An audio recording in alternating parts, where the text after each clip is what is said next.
We continue to follow developing news from Syria following a wave of airstrikes on the country. Thank you for joining us. I'm Trisha Hendricks. And I'm Adam Bagney. Today, many are still buzzing about Friday night's missile launches by the U.S., France, and the U.K.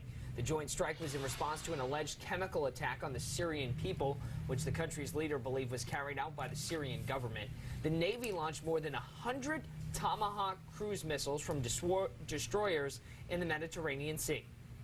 Following the launch, leaders in the U.S. issued a new wave of threats against the Assad regime, saying the U.S. is locked and loaded. Team 12's Kelly O'Donnell has more. I'm Kelly O'Donnell at the White House. On this day after the airstrikes, the Trump administration unleashed a round of fresh warnings. Chemical weapons are a threat to us all. From the United Nations Security Council. When our president draws a red line, our president enforces the red line. To a summit in Peru, where Mike Pence filled in for the president and justified the use of force as the morally right act to take. The vice president thanked other leaders today for supporting action to deter Syria.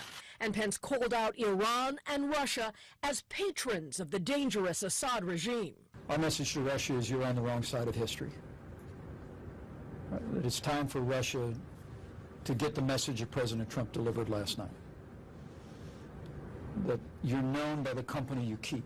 Today, the president was visible only on Twitter, where he called the action a perfectly executed strike, thanking his counterparts in France and the United Kingdom for their wisdom. Though the administration says it is prepared for a sustained effort, President Trump declared, "Mission accomplished." Two words that backfired on George W. Bush in 2003 after Baghdad fell, but the Iraq War was far from over. Today, the Pentagon provided new details about the Syria operation and its targets, making public additional images of the firepower deployed by air and sea. Officials assess that most, but not all, of Syria's chemical weapons capability has been degraded. There's still a residual element of the Syrian program that's out there. I believe that we took the heart of it out. And the international missile strike hits close to home for some residents right here in the valley. Yeah, there are actually a number of Syrian groups right here in our area, and Team 12's Nicole Zymek spoke with some of them who said it was time. Nicole?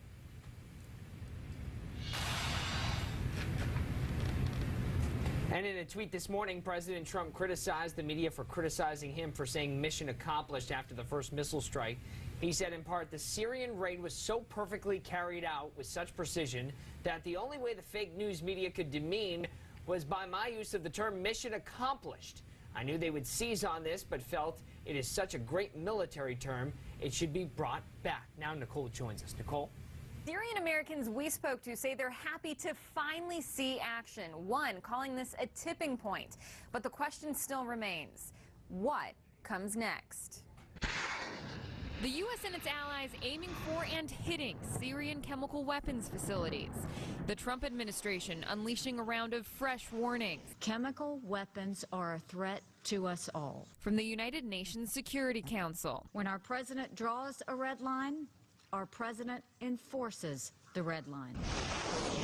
But is it enough? As a Syrian American, I'll tell you that nothing's changed. Born in America to Syrian parents, Dr. Zuhdi Jasser is the president of the American Islamic Forum for Democracy here in Phoenix. A few missiles doesn't change what's happening in Syria. We need to start looking at a long-term strategy. Dr. Jasser, who served in the U.S. Navy for 11 years, says the airstrikes may have hit chemical weapons supplies. But the president of Syria, Bashar al-Assad, will be a problem as long as he's in power. So as a Syrian American, I would tell you, if you want a solution to a country that borders Israel, to a country that is using chemical weapons 40 miles from the Israeli border, then you need to start looking at a longer-term strategy that has a Bosnian-type template. Syrians do feel forsaken. Yasser Bittar is the director of development for the Karam Foundation, a nonprofit that's working to provide humanitarian response in Syria. They've been crying out for help for 7 years and to no avail. She's been to Syria herself in recent years and says the people have been waiting for action from the international community for almost a decade. We've seen not only chemical weapons, we've seen conventional weapons, we've seen napalm, we've seen phosphorus, we've seen Scud missiles. And this has happened with absolute impunity. The Assad regime has been able to do it time and time again with no accountability. So to be able to see for once that there is a level of justice that was served, it is welcomed, to be honest, and it is welcomed by the majority of Syrians. But both Jasser and Bitar agree this can't be a one-off strike. Breath of fresh air to see kind of justice be served. But at the same time, the question is what's next? Syrians do want a broader strategy on Syria. We don't want the red line just to be chemical weapons when the majority of deaths are caused by Scud missiles. The Trump administration says it's prepared for a sustained effort. But what that means will be revealed in time. Nicole Ziman, 12 News.